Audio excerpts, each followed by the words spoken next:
mbote na balandinyo sur la chaîne Imilique TV et pas wapi bozami na mokili mobimba. Topesi bino mbote vraiment tozana na kata plateau ya chaîne Imilique TV et pas wapi to mesana ko beta masolo ya o etali mboka etali développement culture nyonso ya mboka. Vraiment tozana na kata aime ton pays et pas wapi to lobi na lingala na lo na langue na biso linga ekolo na yo atezana ba défaut atezana mabe esengelo linga yango ndenge ezali parce que nde yango ndaku na yo mwana to moni ndako eza mabe ofinga ndaku te parce que eza ndako epai wapi yo zokola yo zoboka mena. Donc peu importe cela esengeli obatela dignité opesa ndaku na yo respect. Vraiment topesi bino mbote, nous sommes là sur notre plateau chaîne Imilique TV avec maman Kobeta masolo ya par rapport à la réalité oyo ezoleka na kati ya mboka Congo.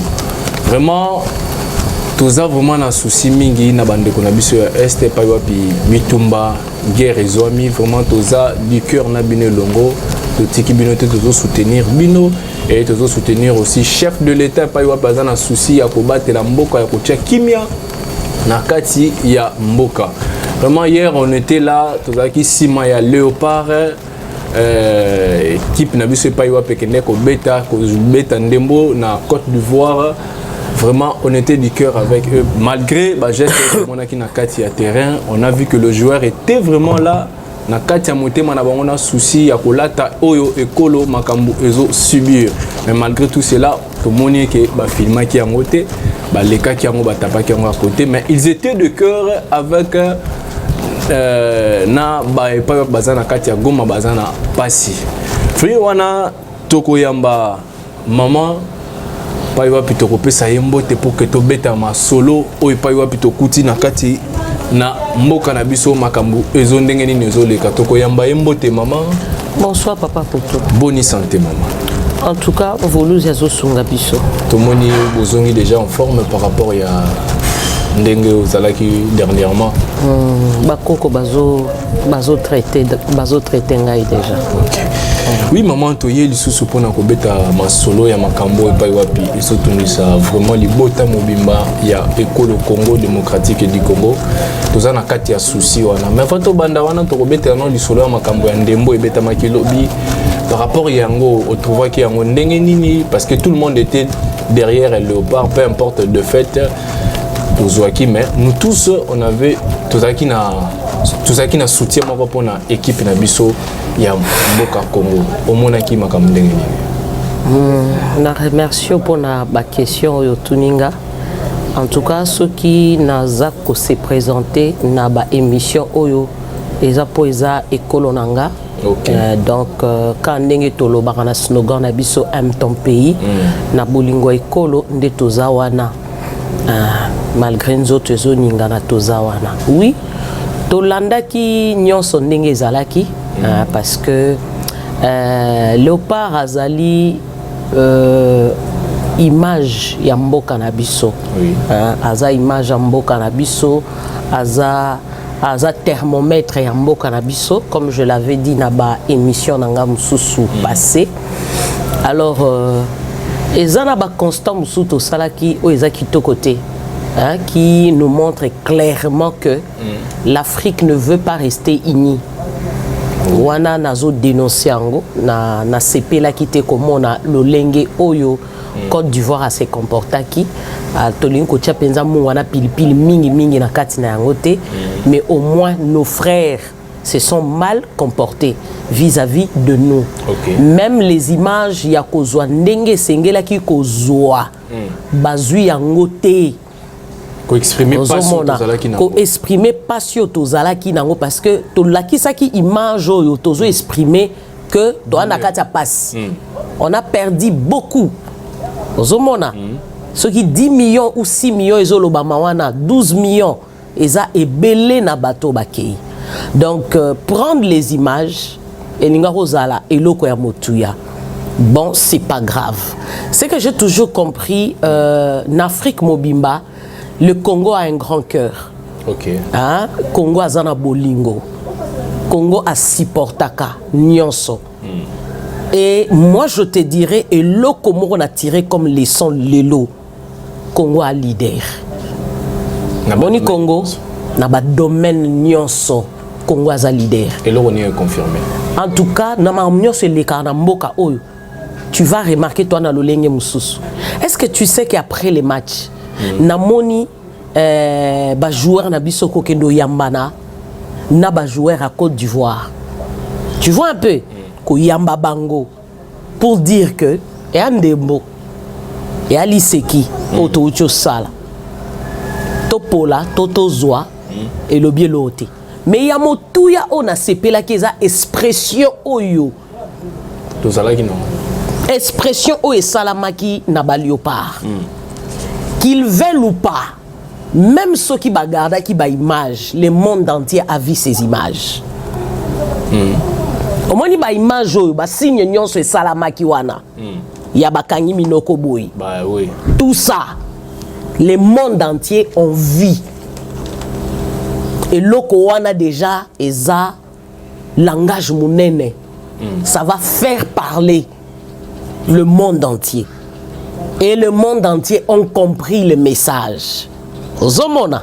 Donc na sepela ki na lolenge makambo et memela ki ndenge wana. Biso to ana souci à coupe. Mais quelque part je dirais tozana matanga. Pour la nabiso zalaki symbole pe ya toza na matanga symbole mo eza place wana te toza na matanga ozomona quelque part babeti ndembo na biso basaidi ya fragiliser papa oui soki muta kotelio na ndako abandi obomela obana hein ozala fragiliser peu importe ozala fragiliser pour nous peut-être tokokoy kolobate ba arrêter ba betande mboté parce que ba fragiliser mais le col c'est loko c'est salama keza organisation c'est zalaki totiki bango basa nini ba beta donc pour moi je dis ba ramener coupe na forme mususu le feu que ba faire entendre cri na bango dans le monde entier. Ok, merci beaucoup maman. Tolandio na kati ya boke binyoso. Oui, tulingi tozonga un peu na mwa mutuna moko pa iwa pito sala ki émission oyo elekaki na mbala sima pa iwa polo bakete mboka Congo ezali susu na posa ya nzambe ya bapayate pour que ekende kolonga. Eza kaka na posa ya vuluzi kimbangu ndengo betaki lisolo mais tulingi toyeba un peu. Lolenge ba yebisaka biso ete le seul médiateur eza kaka ye moko Yesu Kristo. Est-ce que na forme yo betela que monte qui était touché batu baza un peu touché na forme wana ba beta lisolo za blasphémité parce que ba le médiateur azalaka moko ye wana pa ba betela biso lisolo eza lié. Tu sais papa je comprends pourquoi ba o ba leka liboso na biso o ba banda o lobela makambo yo. Les gens quoi sundola bon batala biso face il y a ba réalité. Pourquoi? Parce que le peuple congolais est tellement têtu. Hein? C'est pas aussi mauvais, c'est bien. Mais l'air moko na lobaki na bémission na ngeli ki to komi na époque tant wapi pai mayele ezonoka. Ozomona. Papa, tu me parles de Christ. Réfléchissons. L'isolo à Christ et outil wapi. L'isolo à Christ et outil na époque et koti na mboka on époque nini. Si réellement Christ c'est lui nde azanzambe, pourquoi outa ne bandeli ya bakoko na biso l'isolo à Christ ezalaka. Réfléchissons. Balobi kimbangu non, on y va doucement, on y va doucement. Oui, on est là. Hein? Oui. Pour na nini l'isolo à Christ banda ki banda na ebandelité. Pourquoi bango moko na Bible balobi tango lisolo a Christ ye ba bongoli makamnyo so balobi tango abotami nde babandeli mokili na l'an 0. Mais avant l'an 0, il y avait une histoire. Tu comprends? Il y avait une histoire pour nous montrer que comment vous voulez supprimer batonyon so bazalaki avant Christ abotama. Tangu ya botami ndeli solo et bandeli wana. Est-ce que bato mayele bana mboka oyo Moi, je suis en train de faire appel aux savants, hein? Aux sages, aux intelligents de réfléchir. Avant le solo, il y a Christ et il y a, avant le solo, il y a Bible et il y a, avant religion et il y a, ce qui religion est bandara et bandeli, oui, j'allais croire. Mais tu dois savoir, il y avait un Dieu que nos ancêtres priaient avant le solo à Christ et Sani. Et comment? Donc, il y a un deuxième volet. Comment bakoye la bino li solo ya Christ et bongo na sena yango bako kako zwa bino boko mabaumbu. Christ qui est venu pour libérer, c'est ça non? C'est comme ça que c'est écrit. Mais comment cette histoire ne viendra pas pour libérer le Congo, l'Afrique? Viendra pour coloniser l'Afrique, tandis que les écrits tentaient de dire qu'il est venu pour libérer. Écoutez, ne soyons pas des intellectuels à l'image des Occidentaux. Mais mutuna mutua sale la mayelo abotami nango à comprendre les solo oyo. Il y a d'ailleurs quelqu'un qui a posé la question pour dire que est-ce que ndenge nazoro loba mboka ekobika nanzela ancêtre nanzela ya Yesu te. Mais des fois je me dis bah tu dois réfléchir te. Faut bah tu bazo mituba mituna. Lisolo Yesu yaki à quelle époque? Et tant lisolo Yesu ye écoute ki bakoko na bino basambela raté ba ye baka nzambe te ou quoi? Si on me parle du Dieu créateur, oui, je serai d'accord. Mais si on me parle du Christ et la Bible, je ne suis pas d'accord. Comment on va accepter aujourd'hui pour dire que les dieux des colonisateurs vont nous sauver sous l'emprise des Occidentaux? Réfléchissons. La nation ne sera pas sauvée derrière cette histoire. Moi, je vais te dire encore, au moins en parlant de colonisation, oui, singela kito. Oyo et singelito yeba kozwelango ba indépendance. Mais eteni ya motuya makasi koleka, c'est sur le plan spirituel. OK. Ozomona. Na domaine ya religion. Kuna soko soki tozui indépendance kuna te. L'indépendance politique ne veut rien dire. Nous devons comprendre l'histoire. Awa et comme il solo ya koyeba histoire. Au moins na baneko beta ma solo, batu ba telemelanga. Aujourd'hui, qu'est-ce qui se passe? Ce sont les Occidentaux. Ce sont les Américains. Tu vois un peu? Yebi sanga bato ba yeli bino Bible na religion eza banani. Eza bango. Merci. L'arrivée de l'église catholique au Congo. Oui, maman Tolandi, vraiment bien. Maintenant, Tolingi Toyeba. Et vous croyez qu'à cela, ce qui est là, tout le monde, le peuple congolais, Andimi, Voulou, Zikimban, vous croyez que tout va changer, même parti à la guerre, tout va s'arrêter? Nous sommes sur ce point-là.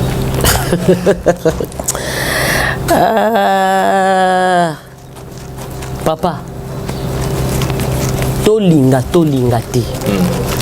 Na ebité pour na bino changement, bozo mona wondengeni. Changement ezalaka du côté. C'est ça le mal nabiso. Omoni atata mokonzi atelemi azo sala musala, tozolinga par bâton magique, pan. Tout est à la transformer. A beti bâton magique, nion c'est ça nini. Changer. Est-ce que vous savez que le chef de l'État a affaire na histoire oyo qui a duré de décennies? Nenango du coup nenge bozo linga ke nango te. De même sur le plan spirituel. Oyo tozo mona lelo ezo salama. Yo ebie tumbe uti wapi? Et tumbe uti musika. Et uti musika c'est pour te dire Mvoulouz y travaille déjà. Bakoko na biso baza déjà na kati ya musala, même ponga lelo na zwa boyebi oyo. Même pomona ebele na batu bakomi ko sala nini? Ko telema ko ganga. Denga ku dans lo bali solo na mwa mukolo, nazo mona bilenge mususu ba obeta masolo oyo.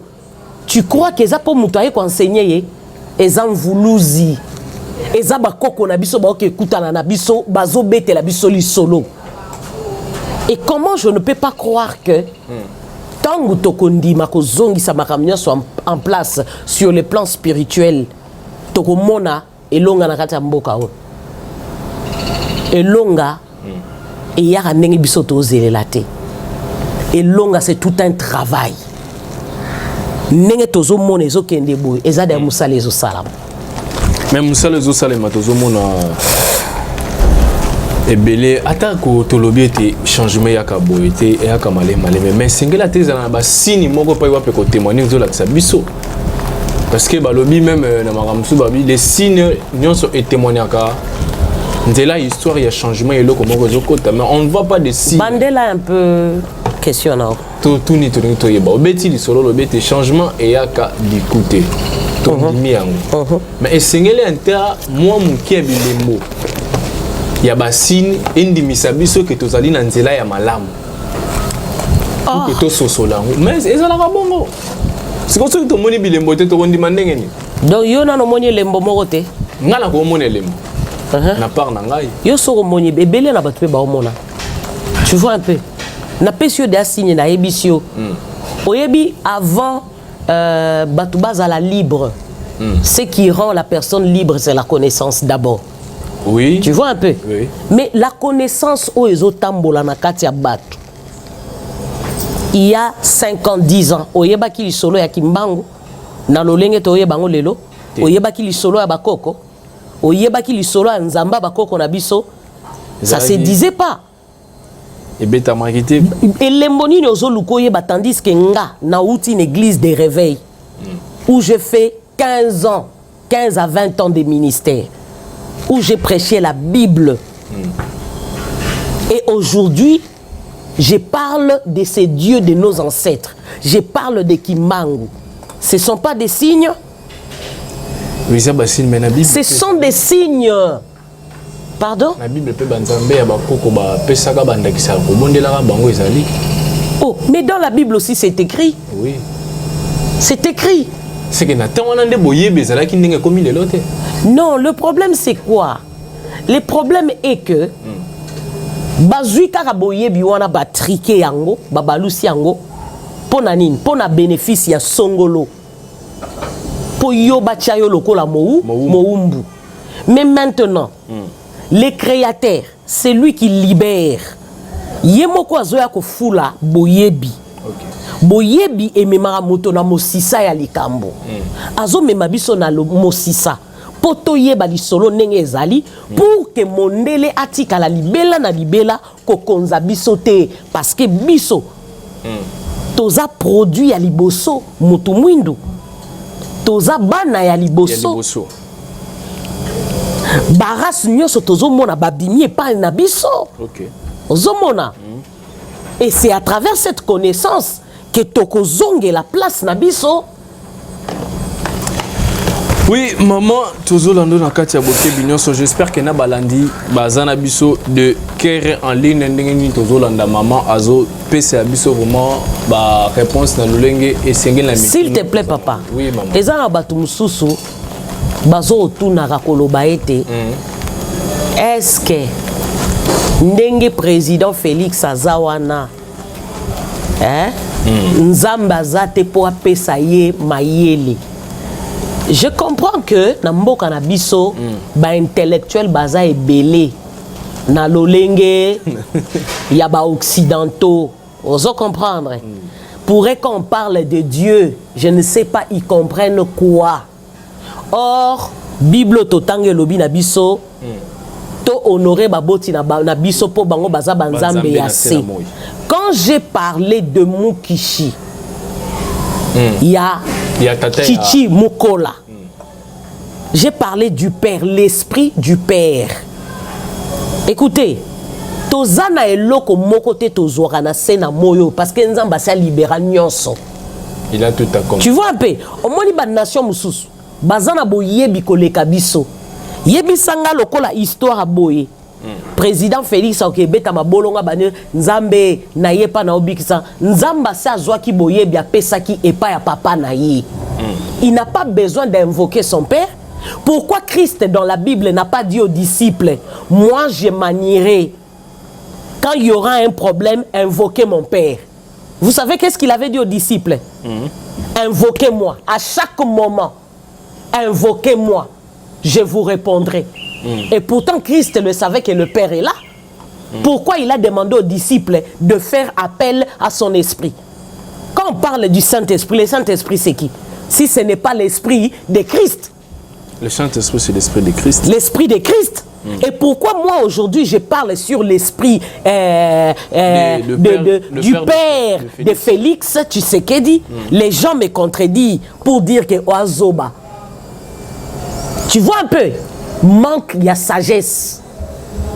Manque, il y a boyebi. J'ai déjà parlé ici pour dire que Nzoto Oyo, oui, Tozo Tikango. Tozo Tikango. Mais l'esprit n'a pas besoin. C'est lui qui a travaillé des années dans ces pays. Ayebi Moussala ya mboka o bien, Ayebi mboka o bien. De quoi elle est constituée. Yebi Sanga pour histoire ya mboka o, on a besoin d'appeler Dieu. Réfléchissons bien. On a besoin d'appeler Dieu. Écoutez, Dieu nous a tout donné. Tozanango. Si aujourd'hui, une femme comme moi, je me lève pour dénoncer ces vérités. Oyope bato bayebi ke bazala na politique bayebi ango. Eza po mema ko kama na kati ya bato pe bato ba comprendre que to komi na su na suka. Wape pa balobi oye batama ekotika la susu ya ko batama te. Baye bakei otozolo baba kufi. Milimo na bango ekufi te. Milimo na bango ekufi te. Ce n'est pas un péché de faire appeler Mukishi, l'esprit du Père, et il y a quoi intervenir dans Katia Guerrero. Batuba linga te.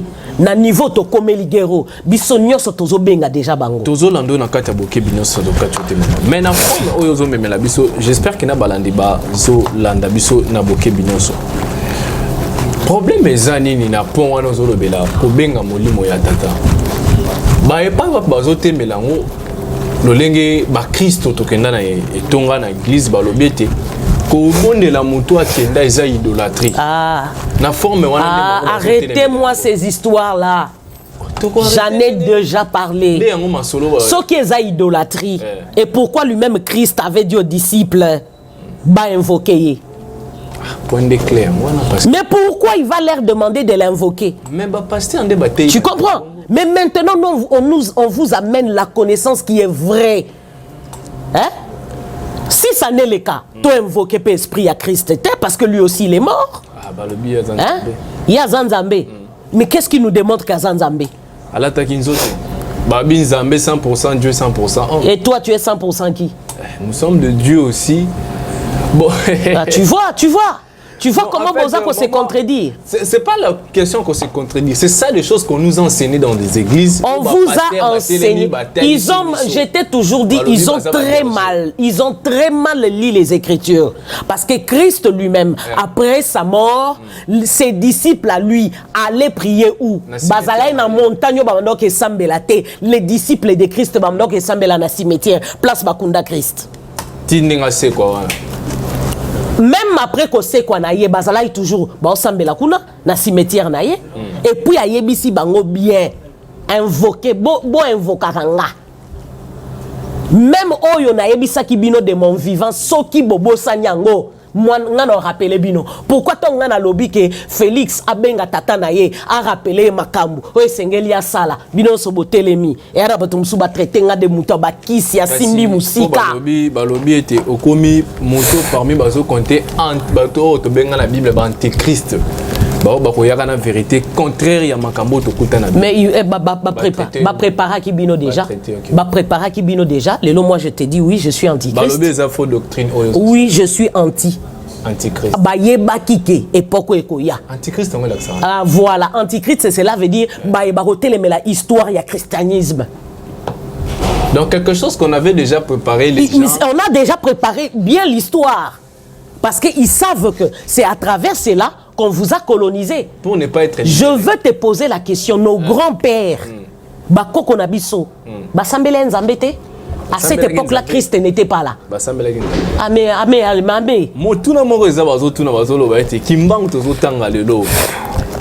Koko na biso wana liboso asalela ki Christ. L'église na lobete l'église de kimbangu servi Jésus. C'est faux. Moi je te dis aujourd'hui ce sont des tricages. Kimbangu n'a jamais servi Christ. C'est à cause de cela qu'on l'a tué. C'est à cause de la religion qu'on a tué Kimbangu. Nous avons des archives. L'isolo bazo beta oyo. Non. Kimbangu n'a jamais cru. Parce que Kimbangu ba yebisa clairement. C'est lui qui a été revêtu de cet esprit-là. Yakobo yalisolo omundela yenango. C'était la religion. C'était la religion. Soki andima ki Christ, tu crois que banga ba bomaye? Soki andima ki Bible na religion. Alanda même catéchisme na bango te o balobarake Kimbangu était dans la catéchisme, c'est faux. Oh, il était enfermé, c'est faux. Bible, c'est faux. L'école biblique. C'est faux. Parce que histoire vraie en gros parce que histoire en gros peut ba misango ebelé. Ba msusu ba biso tina mboka oya botama ba lakisa biso. Juste trouble les gens. Ne te dérange même pas. Parce que moi les troubles tous en maman. Troubles les gens en mboka oyo vrai li solo yango. Na nous obima vraiment lo lenge singélité. Les troubles les gens. Oh azobima mutuna mutazo ya na ba version na ye. To ndima nani. Tu sais mettons et Betty. Moi je vais te dire quelque chose. Tant on a bandé ko sambela nazo tout na paix. Na tout ni vulu zinga na lobi papa. Awo memeli biso mu pepe oyo. Est-ce que tout le monde entier ou excuse Congo mobimba et kondima li solo oyo. Bon ba e ba kondima te sori ozalani. Tu sais ce qu'on m'avait dit? Tu sais ce qu'on m'avait dit? Ce n'est pas tout le monde qui vont croire à cette histoire. Ce n'est pas tout le monde. Et tant que tu as traversé, pour ma solo nyonso zonga ndenge ezalaki, beaucoup de gens vont partir. Ça, je te l'ai dit. Tokanga maloba oto bomba. Tu as traversé. Beaucoup de gens vont partir. Bae o ba obo ya lisolo tozolo ba ya mvuluzi. Ba obo ya lisolo tolo ba ya bakoko. Est-ce que boyebi ke bakoko na biso ba nyoko na masolo otolo bela lelo. Bakenda martyr. Bakenda ba martyr, ils ont souffert. Comment expliquer bakoko na biso ba souffrir likolo ya religion ba memela ki biso? Ba occidentaux oyo ba nyoko li ba torturer bango. Lelo bino bozo kende nanzela ya religion ya batoyo. Bo luka lobiko nanzela na yango. Bokanzi to sungama. Oui, moi je suis d'accord na bato ba oloba o ezaki ndokité. Moi je suis azandoki. Écoutez, soki nanu mokili qualifié ndokité, cela veut dire nanu matisi dimension té. Et la dimension, ce n'est pas le faire au bout comme à bolongo kokene bangoma. Dimension est à connaissance. Cela prouve que dimension à connaissance nanga kimbango matisi yango. Masolo bakoko nanga ba obetelanga eza bongo. Il faut être troublé. Tu sais même Christ qu'on est en train de parler. Les gens n'ont pas bien lu les Écritures. Vous savez, nga na sali théologie, comme j'ai toujours dit, licencié en théologie. Et quand moi je devais préparer un enseignement, j'ai toujours eu 5 Bibles, plusieurs versions. Donc moi, je dépensais mon argent pour acheter des Bibles. Et toi, tu le sais. Ouais. Cela veut dire, il faut na panza oyo, na panzi oyo, na bimisi ba connaissance. Le langage de Christ lui-même, quand il est venu, il y a Christ, le langage na isaka troublant. Personne ne pouvait supporter son enseignement. Tu comprends? C'est ce qui a fait que plusieurs personnes soient condamnées à cause de son enseignement. Et ça qui enseignement aux autres spécialités ya mutute. Voilà, moi je me dis aujourd'hui, même quand les gens veulent faire comme si bazo croire à Christ. Croire à Christ, cela veut dire quoi? Croire à Christ, ce n'est pas un slogan. Croire à Christ, cela veut dire devenir le type de Christ. Mais plusieurs de ces personnes au bazar du christianisme n'ont même pas le type du Christ. Tu comprends? Voilà pourquoi lui-même, dans ses écritures à l'Obani, plusieurs personnes cherchent Luka Boyebi, mais bako parvenir koko manaboyebi angote. Bako parvenir te pourquoi? Parce que Bayebi même pas ko creuser ko yeba qui est Christ te. Mais l'isolo ngoto obi misango kaka eko scandaliser bato. Eko scandaliser bato. Le temps est venu. Pas seulement moi. Ça, je te l'ai dit. Et au soukaka nangate, na annonça kana debi à bémission nanga dans lobby. Et comme époque ou api pai bazo sopa boyebi. To monya ngondengezo sopana. Très bientôt, to mona na bana mike ko bimana masolo ya kimbango. Vous allez vous poser des questions. Atangi yango wapi. Nanya beteli li solo. Biloko azo timbolango wapi. Donc na biso. Na mikolo, na bana mike biso tozala kaka bandoki. C'est tout à fait normal. Moi, je trouve pas mal que les gens me traitent de ceux qui veulent me traiter. Mais au moins, pour cette fois-ci, Torokenetina Souka. Bon, merci beaucoup, maman. Balandi biso mana katia boke binyonso. J'espère que boyoki moto pa yopi azalaka na moi note quelque part à Sengeli à Komaka. Parce que c'est très important dans l'enseignement. Bon, ezana batu mususu bazor loba mukisha lobarate. Mukisha mona. Donc l'esprit ne voit pas, l'esprit n'entend pas, l'esprit ne parle pas. Mais quand on dit la réalité dans l'homme, c'est l'esprit. Quand on dit la réalité, autant que dans l'église on a la réalité dans l'homme, c'est l'esprit. Bayoka andengeni par rapport à ça. Cela veut dire la chair n'a rien à voir. L'eau et le sang ont un impact.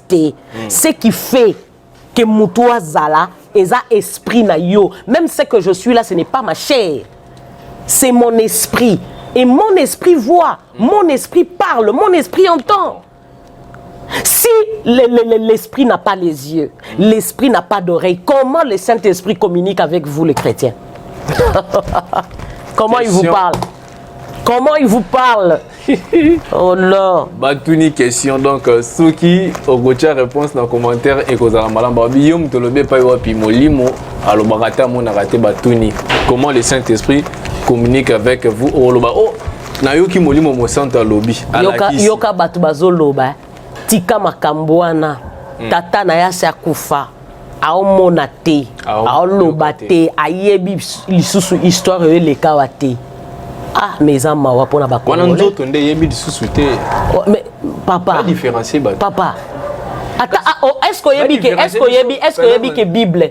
Non, il y a le Bible. Ezali spiritualité élémentaire. Ah, merci. Moi, je te dis aujourd'hui, la Bible est la spiritualité élémentaire. Cela veut dire Ezali le cola au Bible et moi le bien bien.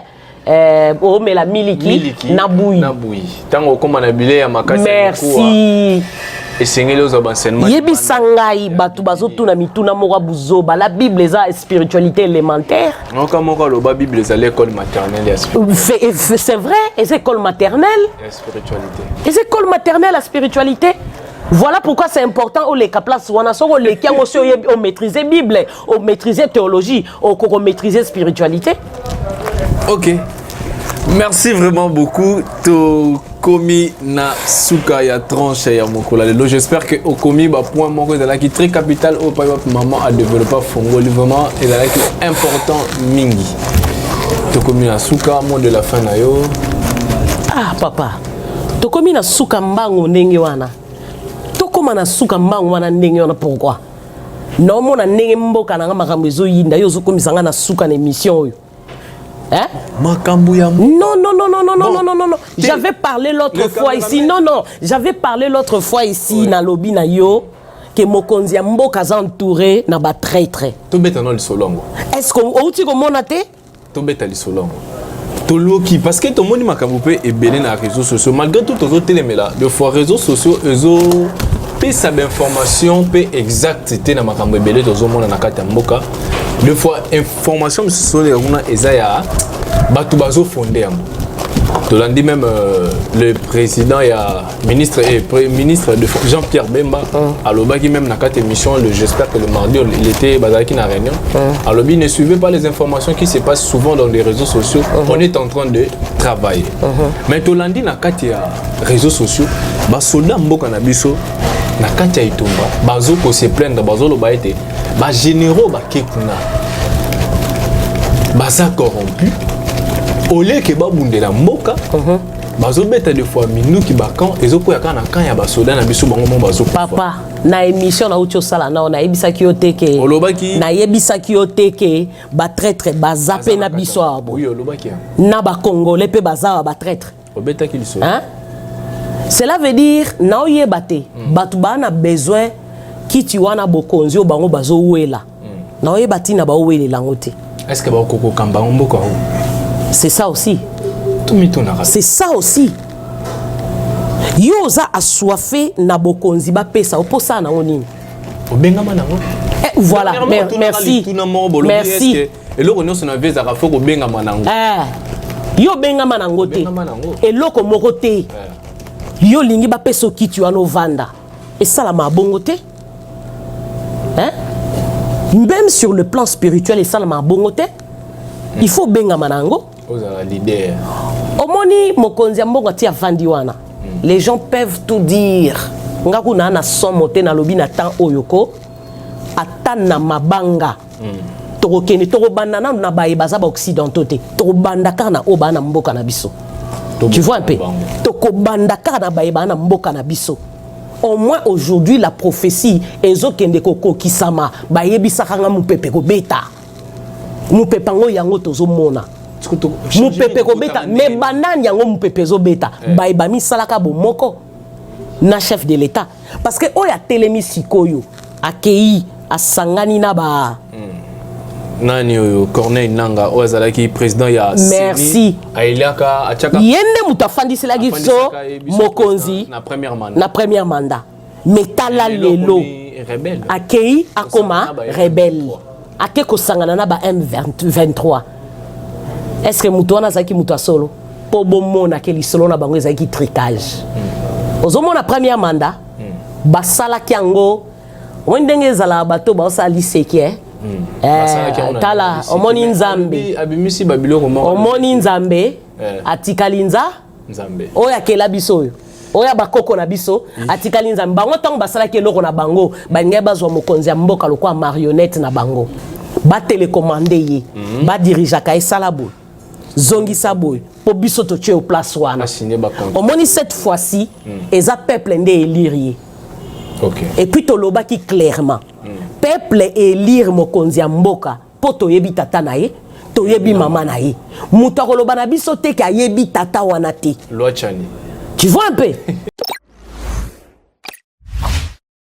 L'ancien président de la CENI, Corneille Nanga, aux côtés du dirigeant politique du M23, en jaune, Bertrand Bissimois, chantant l'hymne national congolais. Il lance ce vendredi une nouvelle coalition, l'Alliance Fleuve Congo. Parmi ses membres, assure-t-il, des partis et regroupements politiques, des plateformes de la société civile et des groupes armés, dont le M23 donc. Son ambition, sauver la RDC et garantir le retour à la paix. Une alliance politico-militaire construite d'abord contre le pouvoir en place.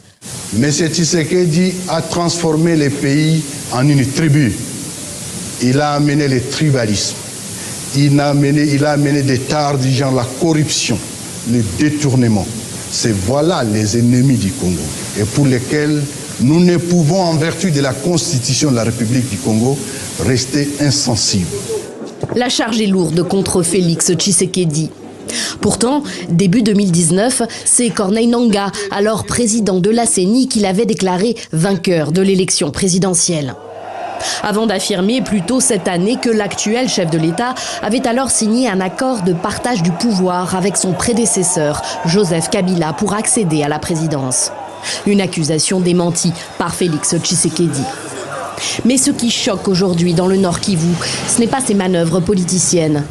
La province est meurtrie par la guerre. La rébellion du M23 a repris les armes fin 2021 et occupe depuis de larges pans du territoire. Selon l'ONU, plus d'1 million de personnes ont été poussées sur les routes. Alors cette alliance avec le groupe armé choque la population, ainsi que ses militants de l'UDPS, le parti présidentiel. Quelqu'un qui a été un haut cadre d'une institution de soutien à la démocratie, de la RDC, mais qui veut se rejoindre aux agresseurs. Et c'est ce qui est inquiétant. C'est-à-dire, si on lui laissait le temps, il va risquer de passer à la balkanisation. Félix Tshisekedi a le sang de son père. Tala, tata wana andima ya lolenge nyonso etumba. Abanga Mobutu te. Mais balobi pas à la rappel na kati ya complot ya mboka ya mabepe.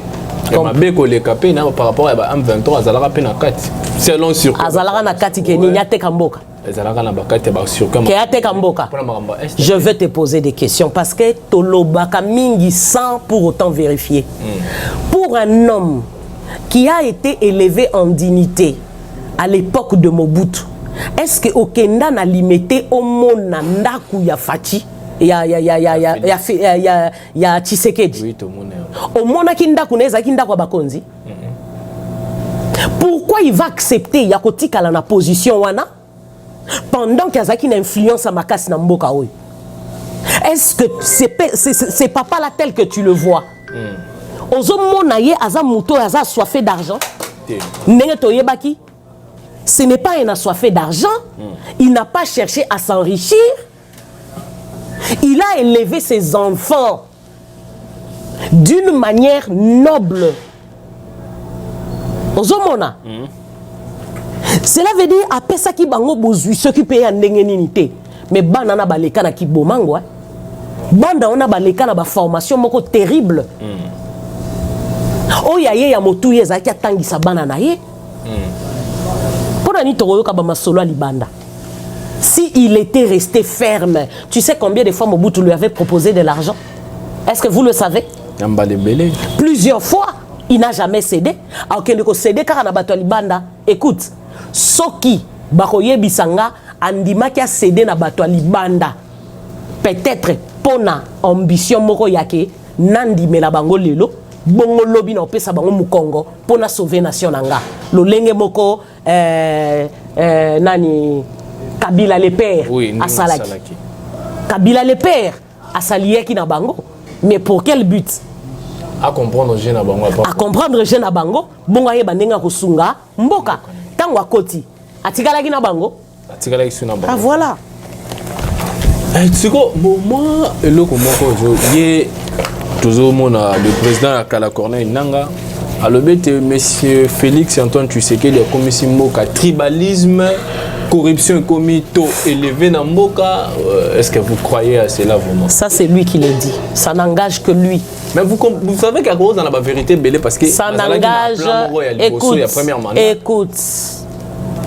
Tolobara phrase wana na français. Si on veut noyer son chien, on l'acquise de rage. Ya yebi pourquoi? Et puis colonel Inanga za ye mokote. Ngana yebi so za ye mokote. Na boyi ko tanga nanya za simana ye. Te biso pe tout ça na ba vérité moko to mona ki to boyi ko tanga ba kombo. Donc to sito yebi au moins na temps oyo. Tozo loba na mokonzi ya mboka. Asala musala selon vision parce que moi j'ai confiance que vision papa na izana katinaï. OK. C'est son père qui allait être président na mboka oyo. Tout le monde était derrière.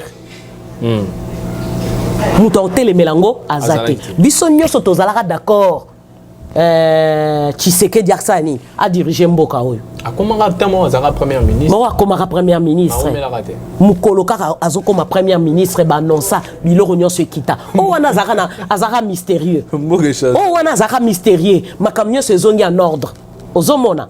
Donc nous croyons que la vision de son père est incarnée en lui. Moi je crois.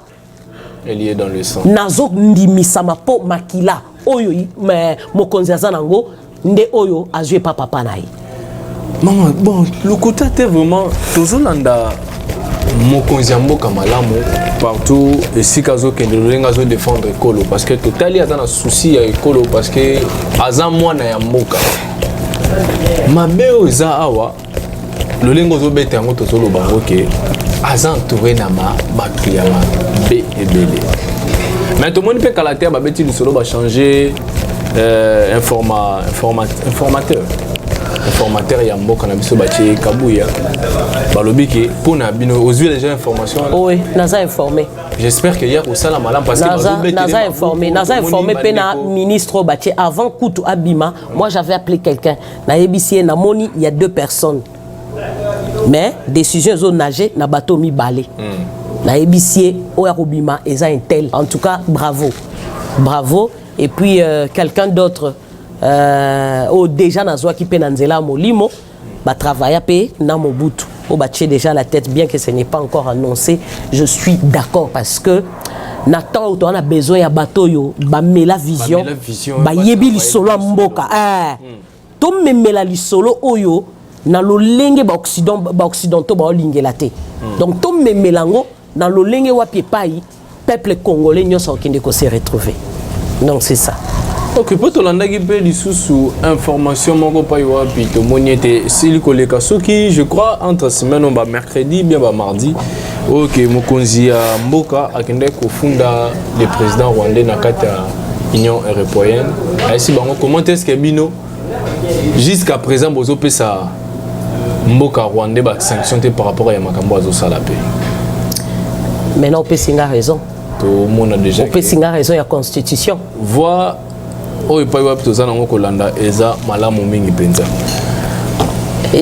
eza pasi au moins opesi nga raison ntango nalobaki constitution ekomi lokola bagarde de fou il est obligé de respecter tandis que bango mutu baza na sima mais il est ferme aussi il doit changer bango nde baza na sima ya Kagame tolandi pas à ferme alobi ete soki union kuna est respecté ko soutenir ete il va prendre toutes les mesures en garde pour s'assurer de monsieur Kagame. Je sais pas déjà ce qu'il y a déjà dans carte vongo mais on croit que yango na lobby na yo yango na lobby awa oyoki mukolana batu bazolo bono a accepté car ba accord le fait d'aller vers bon to benga ka ba koko to benga ka ba koko parce que moi je suis pas d'accord mokonzi na biso ya mboka akende ko signer ba accord parce que on risque de devenir des esclaves plus pire encore plus pire qu'avant na mabele na biso parce que trop c'est trop basombaka toujours bakonzi na biso ya mboka bango bazo manipuler tolingi lisusu eloko wana te tolingi yango lisusu te tolingi te. J'encourage vraiment les peuples congolais pas yoa pezala ki na kati ya ambassade ya Amérique ba telemelaki ba kende ko solo na ambassadeur ya États-Unis ba telemelaki na kati ya bazalaki liboso bande. Oh, mais moi je vais te dire au moni ya touro. On va pas attendre les chefs de l'État. Pe ba lobi tout au ba soki to moni soki tozo mona clarté.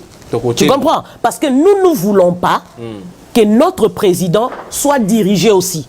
Okay. Nous voulons un président oyazo diriger biso oyaza capable oyaza diriger kaka na bankulu.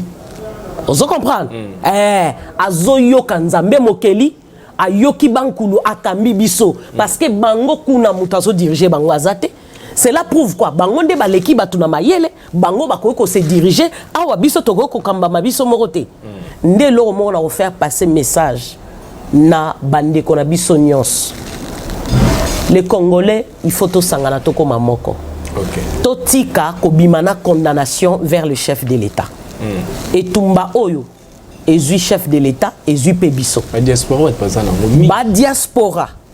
Est-ce que que tango mokonzi mboka ayaki? Ayena ba diaspora, bango nyonso batondaki na kati ya présidence. Yo mona bango baoloba, baloba kité. Baloba kité parce que bango ne batondaki na présidence. Soit disant moninga na bango bakolaki na ye, bazalaki na ye, tout ça. Est-ce que lisolo mboka, eza po bokolaki na mutu po botambolaki na ye? Ça n'a rien à voir. Le fait qu'aujourd'hui il a compris beaucoup de choses. A comme Tchabatumususu, Moussika, il faut battre les matoti et l'okwana.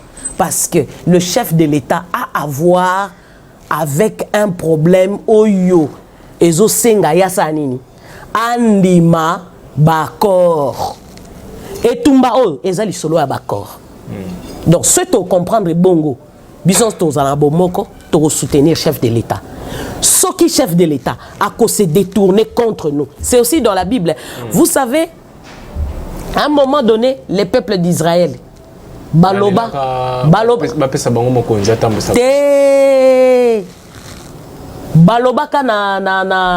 nanani, Saoul. non, na Caleb. Balobi na tant que yoko demeure toujours na alliance oyo ya Moïse. Hein? Oroto sa maloba ya Moïse, biso pe tozala simana na yo. Tu vois un peu tangu Moïse a zuye a tikelié succession. Tu vois un peu tant que tu vas respecter biso pe tozala sima na yo. Donc tant que notre chef de l'État a kotikala na respect ya nzambo ke la biso ba congolais. Ozomona. Oyo nzambe ya bakoko na biso atelema akamba biso biso pe toza simanae mais toza na besoin te libanda mboka ba continuer ko kambaye parce que to boy koloba makama minene aw même ancien président na biso ana se likambo. Bon, merci beaucoup maman Tolandi na ekebino so. Oui, wana tokomi na suka ya tranche ya mokola lelo. J'espère que vous étiez vraiment là. To beti masolo ebele oyo pa wapi simbi ba couche nyonso ya makambo o etali développement ya moka.